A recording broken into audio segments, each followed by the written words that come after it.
कहानी की शुरुआत में हम मॉरिस नाम के एक शातिर चोर को देखते हैं जिसे बैंक से चोरी के केस में पुलिस ने पकड़कर उम्र भर की कैद के लिए दुनिया की सबसे सिक्योर जेल एल्कट्राज में कैद करने के लिए ले जा रहे होते हैं। एल्कट्राज एक ऐसी जेल है जिसे समंदर के बीच एक छोटे से आइलैंड पर बनाया गया है, यानी अगर कोई कैदी जेल तोड़कर बाहर भी आता है तब भी वो भाग नहीं सकता क्योंकि आगे उसका रास्ता पानी रोक लेता है। इसीलिए इस जेल को दुनिया का सबसे सिक्योर जेल का दर्जा हासिल था। यहाँ सिर्फ दुनिया के टॉप क्रिमिनल्स को रखा जाता, लेकिन जल्द ही इस जेल का रुतबा मिट्टी में मिलने वाला था क्योंकि अब इस जेल में एंट्री हो चुकी थी फ्रैंक मॉरिस नाम के एक शातिर चोर की, जो पहले भी कई बार जेल तोड़कर भाग चुका है। लेकिन इस बार मॉरिस थोड़ा घबरा गया क्योंकि ये जेल बहुत ही ज्यादा सिक्योर थी। मगर मॉरिस को यहाँ अपनी पूरी जिंदगी बिल्कुल भी नहीं बितानी थी। वो जल्द से जल्द इस जेल से भागना चाहता था। जेल में एंटर होते ही मॉरिस भाग जाने का सोचने लगा। मॉरिस को सर से पांव तक फुल चेकिंग करके उसे एक सेल में लॉक किया जाता है। एक गार्ड आकर मॉरिस से कहता है वेलकम टू एल्कट्राज, और यहाँ से होती है असली कहानी शुरू। तभी अचानक एक बेल बजती है और सभी सेल के गेट्स ऑटोमेटिकली खुल जाते हैं। अफसर कैदियों को बाहर बुलाते हैं। इस जेल का डिसिप्लिन भी बहुत सख्त है। कैदियों को साफ सफाई और अपने टाइम पर सेल में जाने के रूल्स को फॉलो करना होता है। सब एक जैसा यूनिफॉर्म पहनकर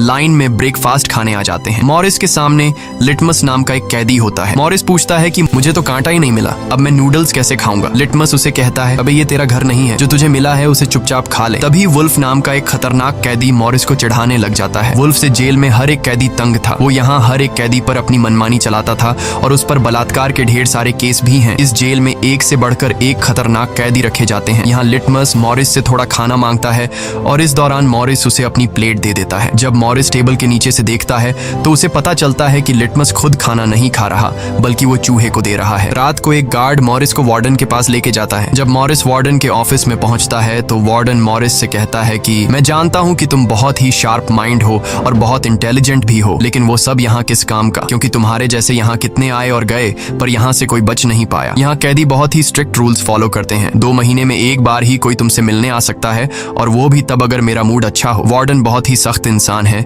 जो जरा सी गलती पर भी कैदियों को बहुत ही स्ट्रिक्ट पनिशमेंट देता है। वार्डन कहता है यहाँ से भागने का सोचना भी मत, नहीं तो तुम्हारे टुकड़े टुकड़े कर दिए जाएंगे। जिस पर मॉरिस जवाब देता है नहीं सर, आपके होते हुए यहाँ से कौन भागने का सोच सकता है। लेकिन असल में पहले दिन से ही मॉरिस के दिमाग में यहाँ से भागने की प्लानिंग शुरू हो चुकी थी। इस दौरान मॉरिस मौका देखते ही वार्डन का नेल कटर चुरा लेता है, जो वैसे तो बहुत ही छोटी सी चीज थी, पर मॉरिस को पता था कि एल्कट्राज जैसे जेल में इस छोटे से नेल कटर से भी बहुत बड़ा काम लिया जा सकता है। मॉरिस वापस सेल में आते ही इस नेल कटर को बाइबल में छुपा देता है। अगले दिन बाथरूम में वुल्फ फिर मॉरिस को परेशान करने लगता है, पर इस बार मॉरिस उसे छोड़ने वाला नहीं था। अब मॉरिस अपना असली रूप दिखाता है और उसे पकड़कर उसकी खूब धुलाई करता है। वुल्फ को पीटने के बाद अब मॉरिस का पूरे जेल में एक अलग रुतबा बन गया। हर कोई मॉरिस से डरने लगा। इसके बाद मॉरिस को लाइब्रेरी में काम दिया जाता है। वहाँ इंग्लिश नाम के एक आदमी से उसकी मुलाकात हो जाती है। वो इस जेल का सीनियर कैदी है। इंग्लिश को भी 2 आदमियों के कत्ल की वजह से उम्र भर की कैद सुनाई गई थी। उसने इस जेल में अपनी आधी जिंदगी गुजार दी थी। वो इस जेल के चप्पे चप्पे से वाकिफ है। उसे जेल की हर बात की खबर रहती है। उसे यह भी पता होता है कि आज सुबह मॉरिस और वुल्फ की लड़ाई हुई थी। वो मॉरिस को कुछ किताबें देता है जिन्हें मॉरिस को हर एक कैदी के सेल में पहुंचाना होता है। अगले सीन में खुले जगह को दिखाते हैं जहां कैदी कोई न कोई गेम खेल रहे होते हैं। तभी वो डॉक नाम का एक आर्टिस्ट से मिलता है जो खुद की पेंटिंग बना रहा होता है। डॉक एकदम सीधा साधा और डिसेंट इंसान है जो कई सालों से यहाँ सजा काट रहा है। उसे पेंटिंग करने का बहुत ही शौक था और अपना ज्यादातर वक्त वो पेंटिंग में ही लगाता। डॉक का कहना था कि एल्कट्राज जैसी जेल में कोई भी पागल हो सकता है, पर उसकी पेंटिंग की वजह से अब तक उसका दिमाग नॉर्मली चल रहा है। मॉरिस डॉक से पूछता है कि इस पेंटिंग में ये फूल क्यों बना के रखा हुआ है, तुम्हारी शर्ट में ऐसा तो कुछ नहीं। डॉक कहता है कि यह मेरी खुशी है जो सिर्फ पेंटिंग में है, मेरे मन में नहीं। उसके बाद मॉरिस जब अपने दाएं तरफ देखता है तो उसे ऊपर इंग्लिश दिखाई देता है। मॉरिस इंग्लिश की तरफ जाता है। जब मॉरिस उसके करीब जाता है तो उसके चेले मॉरिस को रोक देते हैं। तब इंग्लिश इशारा करता है कि अपना ही आदमी है, आने दो। मॉरिस उसके पास जाकर बैठ जाता है और तुरंत अपने दिल की बात छेड़ देता है। मॉरिस उससे कहता है कि यहाँ से बचने में आप मेरी मदद करेंगे। ये बात सुनकर इंग्लिश तो हंस पड़ता है। देखो बेटा, ये महज सिर्फ जेल नहीं है, ये हम सब की कब्र है। यहाँ से निकलना है तो पहले हमें मरना पड़ेगा, तब जाके हमारी डेड बॉडी यहाँ से कब्रिस्तान तक पहुँच पाएगी। चलो मान भी लो कि तुम इन बड़ी दीवारों पर चढ़ भी गए और उसके बाद खतरनाक फोर्सेस को क्रॉस भी कर लिया और किसी जादुई शक्ति से तुम यहाँ के सैकड़ों गार्ड से बचकर जेल से बाहर भी निकल जाओ, तब भी यहाँ से भाग नहीं पाओगे क्योंकि आगे तुम्हारा रास्ता समुंदर रोक लेगा। इसलिए टाइम बर्बाद मत करो और चुपचाप सजा काट लो, कम से कम जिंदा तो बचे रहोगे। लेकिन मॉरिस अपने इरादे का पक्का था। वो हर हाल में इस जेल से भागना चाहता था। उस रात एक अफसर मॉरिस को बताता है कि तुम्हें कल से कारपेंट्री का काम दिया गया है। 1 घंटे का 50 सेंट्स दिहाड़ी भी दी जाएगी। मॉरिस फौरन इस काम के लिए राजी हुआ क्योंकि उसे लगा कि वहाँ उसे कोई ऐसा औजार मिल सकता है जिससे उसके भागने में काम आ सकता है। अगले दिन मॉरिस लिटमस से यहाँ से बचने का रास्ता पूछता है। लिटमस कहता है, अरे ये तो बहुत ही आसान है, हर सेल में एक एयर वेंट होता है, उसके जरिए तुम छत पर पहुंच सकते हो, वहाँ से शायद तुम बच पाओ। और मॉरिस की बातों पर मुस्कुराते हुए वहाँ से चला जाता है। तब डॉक मॉरिस को खबरदार कर देता है कि वुल्फ तुम्हारी तरफ आ रहा है। तभी वुल्फ मॉरिस पर चाकू से वार करने आता है। मॉरिस अपना कोट हाथ में लपेटकर उसके साथ लड़ने लग जाता है। इतने में एक गार्ड उसे रोकने आता है तो वुल्फ गार्ड पर भी चाकू से वार कर देता है। अब मामला बिगड़ जाता है और वॉच टावर का गार्ड शूट करने लगता है। तब जाकर मॉरिस और वुल्फ लड़ना बंद करते हैं। मॉरिस को पता नहीं था कि वॉच टावर पर भी एक गार्ड है। वो अब एक एक करके इस जेल की हर बात को नोटिस करने लग जाता है। मॉरिस और वुल्फ को गार्ड्स डी ब्लॉक में ले जाते हैं, जहाँ रात भर कैदियों को अंधेरे में रखकर टॉर्चर किया जाता है। ये एक ऐसा सेल था जहाँ कोई भी कैदी नहीं जाना चाहता था। जाने से पहले वुल्फ मॉरिस को धमकाता है कि बेटा तेरी मौत तो मेरे हाथों होगी। उस रात मॉरिस को तरह तरह के टॉर्चर्स सहने पड़ जाते हैं जिससे उसकी हालत काफी खराब हो जाती है। 2 हफ्ते तक इस अंधेरे वाले सेल में रहने के बाद उसे वापस उसके सेल में लेके आते हैं, जहाँ लिटमस अपने पालतू चूहे से मॉरिस को एक नोट भेजता है जिसमें लिखा होता है, वेलकम बैक मॉरिस। एक दिन चार्ली नाम का एक नया कैदी आता है जिसे मॉरिस के पास वाले सेल में रखा जाता है। मॉरिस और चार्ली में जल्दी दोस्ती हो जाती है। मॉरिस फिर उसे अपने दूसरे दोस्तों से भी मिलवाता है। उसी समय वार्डन बिना किसी को बताए हर एक कैदी के सेल को चेक करता है। जब वो डॉग के सेल में जाता है तो डॉग के सेल में उसके बनाए हुए कई पेंटिंग्स होते हैं। वार्डन हैरान रह जाता है कि दिन ब दिन उसकी पेंटिंग तो बढ़ती जा रही है। डॉग ने वार्डन की पेंटिंग भी बना के रखी होती है। उसे देखकर वार्डन मुस्कुराने लग जाता है, लेकिन पता नहीं क्यों अगले दिन वार्डन डॉग के सेल में बनाई गई सभी पेंटिंग्स को बाहर फेंकने का गार्ड्स को ऑर्डर देता है। वार्डन के इस फैसले ने डॉग को अंदर से पूरी तरह तोड़ दिया क्योंकि डॉग सिर्फ अपनी पेंटिंग के ही सहारे जिंदा था। वह अपने हर एक बनाए हुए पेंटिंग से बहुत प्यार करता था क्योंकि यहाँ उसकी सिर्फ एक ही खुशी थी और वो भी उस बेचारे से छीन ली गई। मॉरिस उसे समझाता है कि कोई बात नहीं, वो सिर्फ पेंटिंग ही तो थी, तुम और भी बना सकते हो। लेकिन डॉग इस सदमे से बाहर नहीं आ पा रहा था। अगले दिन उसे देखकर मॉरिस गार्ड से कहता है कि प्लीज डॉग पर नजर रखिए, वो बहुत ही परेशान दिख रहा है, कहीं वो खुद को नुकसान न पहुंचा ले। फिर गार्ड मॉरिस को कहता है तुम अपने काम से काम रखो। डॉग को भी मॉरिस के साथ कारपेंटर का काम दिया जाता है। तभी डॉग छुपकर मॉरिस की जेब में कुछ रख देता है। उसके बाद वो एक गार्ड को बुलाता है और कारपेंटरी के लिए दी गई कुल्हाड़ी से अपनी 3 उंगलियां काट लेता है और कहता है कि जिन उंगलियों से मैं पेंट नहीं कर सकता उनकी मुझे जरूरत नहीं है। यह कहकर वो चिल्लाने लग जाता है। तब गार्ड उसे पकड़ कर ले जाते हैं। मॉरिस देखता है कि डॉग ने उसके कोट में वही फूल डाल दिया है जिससे उसने अपनी पेंटिंग बनाई थी। शायद वो मॉरिस को बताना चाहता है कि इन लोगों ने मेरी खुशी मुझसे छीन ली। मॉरिस डॉग की कटी हुई उंगलियां उठाकर एक डिब्बे में डालता है और गार्ड को देखकर कहता है कि जाओ अपने वार्डन को दे दो, वो इसे देखकर बहुत खुश होगा। अगले दिन मॉरिस अपने सेल में बैठा होता है। तभी वो देखता है कि एक कॉकरोच एयर वेंट के अंदर जा रहा है, जिससे उसे अंदाजा हो जाता है कि यहाँ से बाहर जाने का कोई रास्ता जरूर होगा। इतने में इंग्लिश आकर बताता है कि डॉग ने खुद की उंगलियां इसलिए काटी क्योंकि उसे पेंटिंग करने की परमिशन रद्द कर दी गई थी, इसीलिए उसने तंग होकर अपनी उंगलियां काट ली। यह जानकर मॉरिस को बहुत गुस्सा आता है। अगले दिन डाइनिंग हॉल में वार्डन मॉरिस से पूछता है कि तुम इस डॉग को इतना सपोर्ट क्यों कर रहे हो। वह कहता है ऐसा कुछ नहीं है। ये कहकर मॉरिस वापस टेबल पर जाकर बैठ जाता है। वहाँ उसकी मुलाकात 2 भाइयों जॉन और क्लैरेंस से होती है, पर मॉरिस उनसे ऐसे बात करता है जैसे वह उन्हें पहले से जानता हो। जॉन और क्लैरेंस दरअसल ये दोनों किसी और जेल में मॉरिस के गैंग में थे। जॉन को अब जेल से भागने का काम आसान लगने लगा क्योंकि ये दोनों भाई मॉरिस की तरह शार्प माइंड थे और अब ये तीनों जेल से भागने की प्लानिंग करने लगे। दोपहर को चार्ली की गर्लफ्रेंड उससे मिलने आती है। दूसरी तरफ इंग्लिश की बेटी उससे मिलने आई होती है। इंग्लिश अपनी बेटी को देखते ही उसकी आंखों में आंसू आ जाते हैं क्योंकि उसकी बेटी उसकी गैर मौजूदगी में काफी बड़ी हो चुकी थी और इंग्लिश को अपनी बेटी का बचपन न देख पाने का बहुत अफसोस था। दूसरी तरफ चार्ली को उसकी वाइफ बताती है कि तुम्हारी माँ बहुत बीमार है और डॉक्टर कहते हैं कि वह 1-2 महीनों से ज्यादा नहीं बच पाएंगी। ये बात सुनकर अब चार्ली भी अल्काट्राज से भागने का सोचने लगता है और इतने में गार्ड आकर कहता है कि बात करने का समय खत्म हो चुका है। अब चार्ली बहुत परेशान होता है। वह उस रात मॉरिस से कहता है कि अगर तुम यहाँ से भागने का प्लान बनाओ तो मुझे भी शामिल कर लेना। अगले दिन मॉरिस, चार्ली, जॉन और क्लैरेंस की मीटिंग होती है। तब मॉरिस उन्हें बताता है कि हर सेल का एयर वेंट ऊपर छत पर खुलता है और दूसरी बात ये कि ये जगह खारे पानी से भरे समुद्र के बीच है जिसकी वजह से दीवारें कमजोर हो गई हैं। मेरे पास एक नेल कटर है और मैंने खुदाई पहले से शुरू भी कर दी है। अगर मैं थोड़ा थोड़ा करके खोदूं और एक छोटा सा टनल बनाकर छत पर पहुंच जाऊं तो इस जगह की जांच करने के बाद पता चल जाएगा कि यहाँ से कैसे भागा जा सकता है। जॉन पूछता है कि रात को अगर गार्ड्स को पता चल गया कि तुम अपने सेल में नहीं हो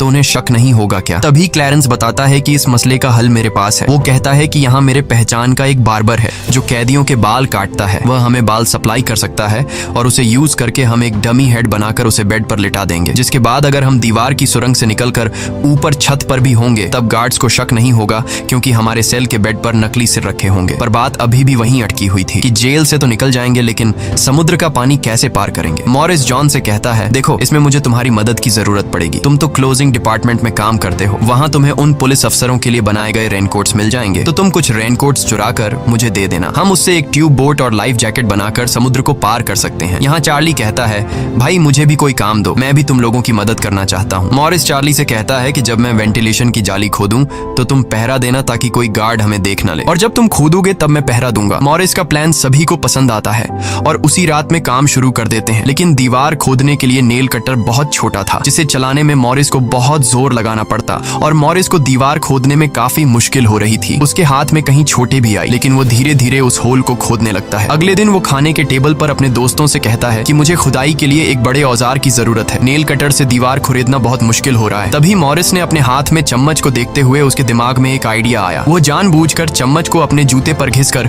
उसे गंदा कर देता है। उसके बाद मॉरिस ने गार्ड को बुलाया और कहा कि ये चम्मच गंदा है, मुझे दूसरा चम्मच दो। बाकी लोगों ने भी गार्ड से उनका चम्मच बदलने की रिक्वेस्ट की। गार्ड को इसमें कोई गड़बड़ नहीं लगी और उसने फौरन चम्मच बदलने की इजाजत दे दी, जिसके बाद वह सीधा टेबल की तरफ बढ़ता है जहां एक और सिक्योरिटी गार्ड सीट पर बैठा होता है। पर जैसे ही वह टेबल पर रखे हुए चम्मच बदलने लगता है तो जॉन ने वहां मौजूद गार्ड को बातों में उलझा लिया, जिसका फायदा उठाते हुए मॉरिस ने एक के बजाय 2 चम्मच उठा लिए और एक को जेब में छुपाकर रख दिया, जिसके बाद वह सीधा अपने सेल में चला जाता है।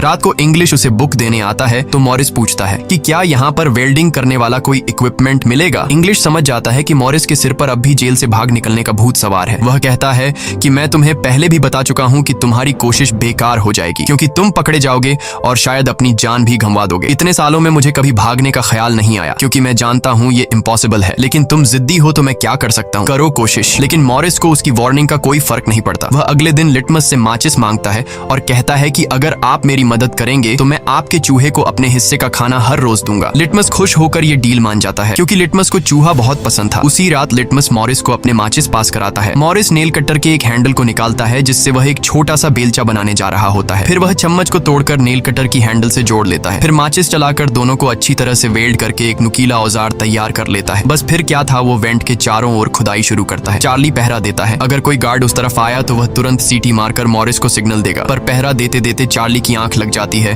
और तभी वहां पर एक गार्ड आता है। पर खुशकिस्मती से ऐन वक्त पर इंग्लिश ने बीच में आकर उस गार्ड का ध्यान भटकाया और दूसरी तरफ इंग्लिश की बातचीत सुनते हुए चार्ली की भी आंख खुल गई, लेकिन टेंशन में वह सीटी भी नहीं मार पाता। जिसके बाद वह कोई चीज गिरा देता है तो मॉरिस उसका इशारा समझकर वेंट को कवर करके बेड पर लेट जाता है। गार्ड पूछता है कि यहाँ कुछ जलने की स्मेल आ रही है। मॉरिस कहता है, सर आपके रहते मजाल है कि कोई स्मोक करेगा, मुझे तो कोई बू नहीं आ रही है। उस गार्ड को भी ठंडक पहुंचती कि चलो कोई तो मेरी कदर करता है। उसके जाते ही मॉरिस वेंट के चारों ओर कंक्रीट निकाल देता है, लेकिन वो देखता है कि वेंटिलेशन जाली के साथ पेच भी घुसे गए हैं जिसे काटने के लिए कोई शार्प औजार लगेगा। इस दौरान मॉरिस को जब भी बाहर जाने का मौका मिलता तब वह ग्रिल से निकली हुई सीमेंट को चुपचाप बाहर गिरा देता। अगले दिन कारपेंटर का काम करते हुए वह एक मेटल उठा लेता है जो चाकू की तरह शार्प है, लेकिन चार्ली उसे कहता है कि मेटल डिटेक्टर से बचकर तुम्हें इसे बाहर कैसे लेके जाओगे। मॉरिस बहुत ही कॉन्फिडेंस से कहता है कि वो सब मैं देख लूंगा। जब मॉरिस बाहर जाता है तो दरवाजे पर मेटल डिटेक्टर बजने लगता है। दरअसल मॉरिस मेटल को हाथ में उठा लाया था। गार्ड पूछता है कि ये क्यों लेके जा रहे हो। मॉरिस कहता है, सर वो मैंने सोचा कि कपड़े टांगने के लिए इसे यूज करूंगा। गार्ड कहता है, ज्यादा होशियार मत बनो और वो मुझे दे दो। ये कहकर गार्ड वो मेटल उससे ले लेता है और मॉरिस को पूरी तरह चेक करके जाने देता है, लेकिन अपना हीरो तो हीरो है। दरअसल उसने 2 मेटल चुराए थे, एक हाथ में लाया था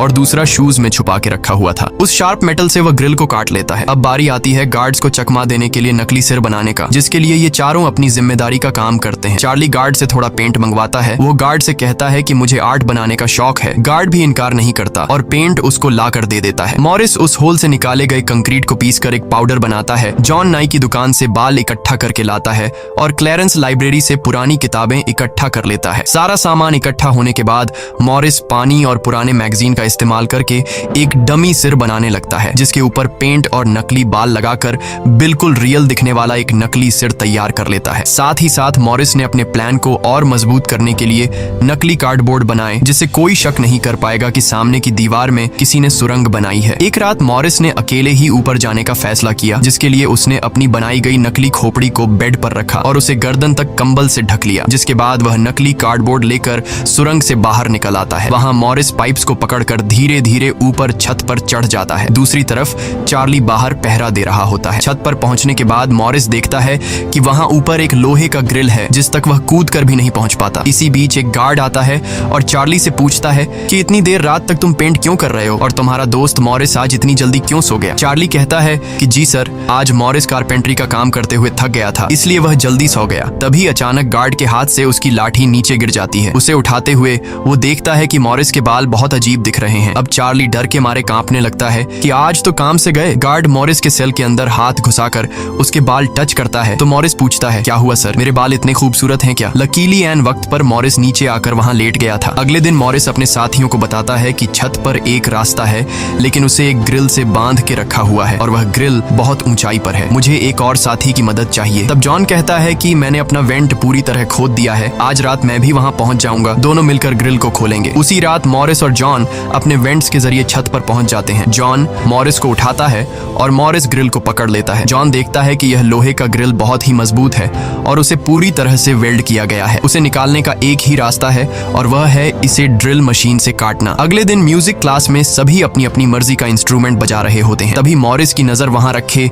एक छोटे से पंखे पर पड़ती है, जिसे देखकर मॉरिस को लगता है कि वह इस पर काम करके एक ड्रिल मशीन बना सकता है, जिसके लिए वह चार्ली से कहता है कि तुम किसी तरह करके इस पंखे को यहाँ से छुपा लो। चार्ली बड़ी आसानी से इस छोटे से पंखे को अपने इंस्ट्रूमेंट बॉक्स में छुपाकर रख देता है। जब चार्ली बाहर आता है तो गार्ड्स उसके इंस्ट्रूमेंट बॉक्स को चेक भी करते हैं, लेकिन उन्हें पंखा नहीं नजर आता और चार्ली को जाने दिया जाता है। वह पंखा जैसे ही मॉरिस के हाथ लगता है तो मॉरिस उस पर काम करना शुरू कर देता है और कई घंटों बाद मॉरिस उस पंखे से एक ड्रिल मशीन तैयार कर लेता है। उस रात मॉरिस और चार्ली छत पर चढ़कर उस लोहे की रोड को ड्रिल मशीन से काटने लग जाते हैं। ड्रिल मशीन की आवाज काफी तेज थी, जो कि ड्रिल की आवाज को सुनकर गार्ड्स ऊपर आने लगते हैं, लेकिन तब तक मॉरिस ग्रिल का एक रोड काट देता है और ड्रिलिंग की आवाज बंद हो जाती है। ड्रिल की आवाज बंद होने के बाद गार्ड उसे नजरअंदाज करके वापस चला जाता है। अब इन चारों ने भागने के लिए अपने सभी रास्ते खोल दिए थे, जिसके बाद वह मंगलवार की रात को दुनिया की सबसे सिक्योर जेल एल्केट्राज से भागने वाले थे, जिससे आज तक कोई भी नहीं भाग पाया था। अगले दिन फिर उनकी मीटिंग होती है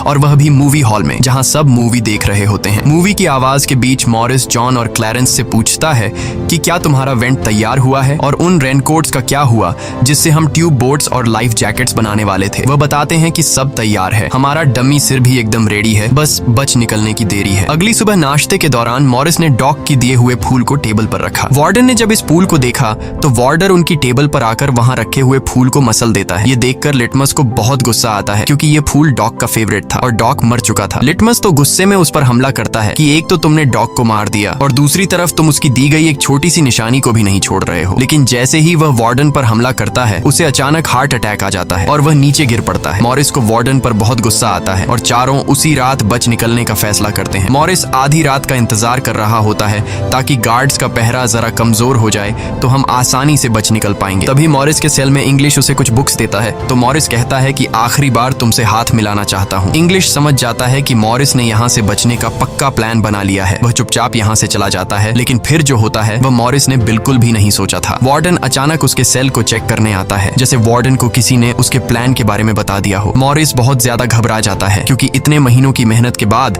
उसकी मेहनत पर पानी फिरने वाला था। वार्डन ने मॉरिस के सेल के हर एक कोने को चेक करने का हुक्म दिया। गार्ड मॉरिस के सेल की हर एक चीज को चेक करता है, लेकिन मॉरिस कोई आम कैदी नहीं था कि उसने कोई छोटा मोटा प्लान बनाया था, बल्कि उसने एकदम साफ और परफेक्ट प्लान बनाया था, जिसे वार्डन तो क्या बल्कि वार्डन का दादा भी नहीं पकड़ सकता था। यहाँ तक कि गार्ड ने जब खास उस जगह से सूटकेस हटाया जहां मॉरिस ने सुरंग करके भागने का रास्ता बनाया था, तो वहां भी मॉरिस नहीं पकड़ा गया, क्योंकि उसने पहले से ही एक नकली कार्डबोर्ड बनाकर दीवार में बिल्कुल बारीकी से फिट कर लिया था। जब वहां कुछ नहीं मिलता तो वार्डन और गार्ड चले जाते हैं, लेकिन गार्ड बताता है कि मॉरिस और चार्ली रात भर बातें करते रहते हैं, मुझे तो दाल में कुछ काला लग रहा है। वार्डन कहता है ठीक है, कल तुम मॉरिस का सेल चेंज कर दो, जिससे वो दोनों न साथ रहेंगे और न ही बात कर पाएंगे। अगले दिन ब्रेकफास्ट के टाइम पर वुल्फ मॉरिस को फिर धमकाता है और मॉरिस से कहता है कि आज रात तुम्हारी आखिरी रात होगी। मॉरिस अपने साथियों से कहता है कि यह गधा ठीक कह रहा है, आज रात यहाँ मेरी आखिरी रात ही होगी। लेकिन दोपहर को ही वुल्फ मॉरिस पर चाकू से वार करने जाता है, तभी इंग्लिश बीच में आकर वुल्फ को पकड़ लेता है। दरअसल इंग्लिश भी मॉरिस की मदद करना चाहता है, वह कामयाब हो या ना हो, लेकिन इंग्लिश मॉरिस के काम में मदद करना चाहता है। उस रात मॉरिस, जॉन, क्लैरेंस और चार्ली ने अपने अपने वेंट के रास्ते से निकलकर ऊपर छत पर मिलने का फैसला किया। यहाँ तो चार्ली अपने साथियों के साथ भागने के लिए राजी हो जाता है, लेकिन फिर जैसे ही वह सेल में पहुंचता है तो उसे घबराहट होने लगती है। सेल में अकेला बैठकर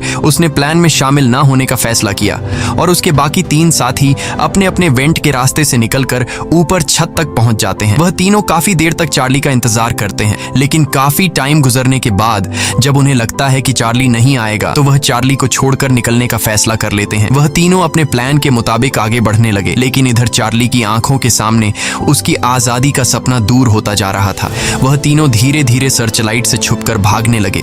इस तरह से वह छुप छुप कर बिल्डिंग के एंड पर पहुंच जाते हैं। तभी सेल में बैठे चार्ली के दिल में जोश आता है और वह भी भागने का इरादा कर लेता है। वह अपने वेंट के रास्ते से निकलकर ऊपर छत तक पहुंच जाता है, लेकिन अब बहुत देर हो चुकी थी, क्योंकि वह अकेला वहां ऊपर के उस दरवाजे तक नहीं पहुंच पा रहा था। यानी उसने अपनी आजादी का मौका डर की वजह से गंवा दिया। दूसरी तरफ वह तीनों छत पर पाइप से लटक कर नीचे जमीन पर आ जाते हैं और टावर में बैठे सिक्योरिटी गार्ड की नजरों से बचते हुए जेल की आखिरी दीवार तक पहुंच जाते हैं। और फिर वह तीनों बारी बारी उस फेंस की दीवार पर चढ़कर जेल से बाहर निकल आते हैं। अब वह तीनों तेजी से दौड़ते हुए समंदर के किनारे आ गए। फिर वह तीनों रेनकोट को निकालकर उसमें मुंह के जरिए हवा भरने लग जाते हैं। मुंह से भरने में उन्हें काफी टाइम लग रहा था, लेकिन इसके अलावा उनके पास कोई दूसरा रास्ता नहीं था। इसीलिए वह तीनों अपनी पूरी जान लगाकर जैसे तैसे करके रेनकोट से बनी ट्यूब बोट को आखिरकार फुला देते हैं और बोट को पानी में डाल देते हैं। इस तरह से यह तीनों अल्काट्राज के रुतबे को मट्टी में मिलाते हुए भाग जाते हैं। अगली सुबह एक गार्ड हर सेल को चेक कर रहा होता है। शुरुआत में गार्ड को सब कुछ नॉर्मल दिखाई देता है,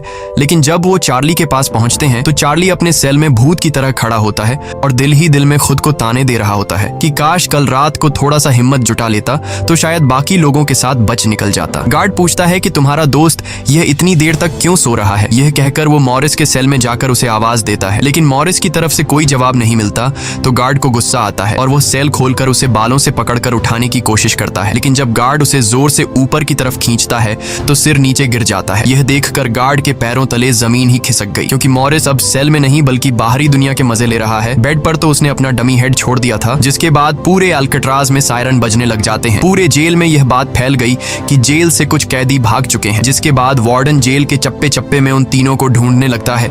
जब वो तीनों जेल के अंदर नहीं मिलते तो वार्डन समुद्र में एक सर्च ऑपरेशन चलाता है। वार्डन को यकीन नहीं होता कि वो तीनों बच निकल गए। उसे लगता है कि जरूर तीनों पानी में मरे होंगे, पर अंदर ही अंदर वार्डन जानता था कि वो तीनों बहुत ही स्ट्रांग थे। उन तीनों ने समुद्र के पानी को पार करके अब आजादी का सांस ले रहे होंगे। वार्डन से हेडक्वार्टर के अफसर सवाल पे सवाल उठा रहे होते हैं, तुम क्या सो रहे थे जब वो तीनों बच निकले। वार्डन बहुत ही टेंशन में होता है, लेकिन तभी वहां पर वार्डन को डॉग का वही फेवरेट फूल मिलता है। इसका मतलब ये था कि मॉरिस वार्डन से डॉग का बदला भी लेना चाहता था। तब सर्च टीम का हेड आकर बताता है कि सर, हर तरफ सर्च हो चुका है, लेकिन उनकी बॉडीज नहीं मिली। अब वार्डन अपनी नौकरी और खुद की इमेज बचाने के लिए उसे कहता है कि जैसा मैं कहता हूँ वैसे रिपोर्ट लिखो कि उन तीनों ने बचने की कोशिश की, लेकिन वो तीनों पानी में डूबकर मर गए। लेकिन वॉल्टन की इस बात पर किसी को भी भरोसा नहीं हुआ, जिसके बाद मॉरिस अल्काट्राज जेल तोड़ने से पूरी दुनिया में जीनियस के नाम से मशहूर हुआ। इस घटना के 1 साल के बाद अल्काट्राज जेल को बंद कर दिया गया, क्योंकि अब इसकी कोई गारंटी नहीं थी कि यहाँ से कोई बच नहीं सकता। इस तरह से सच्ची कहानी पर बनाई गई ये फिल्म खत्म हो जाती है। अगर वीडियो आपको अच्छी लगी हो तो हमारे चैनल को सब्सक्राइब और वीडियो को लाइक जरूर कीजिएगा।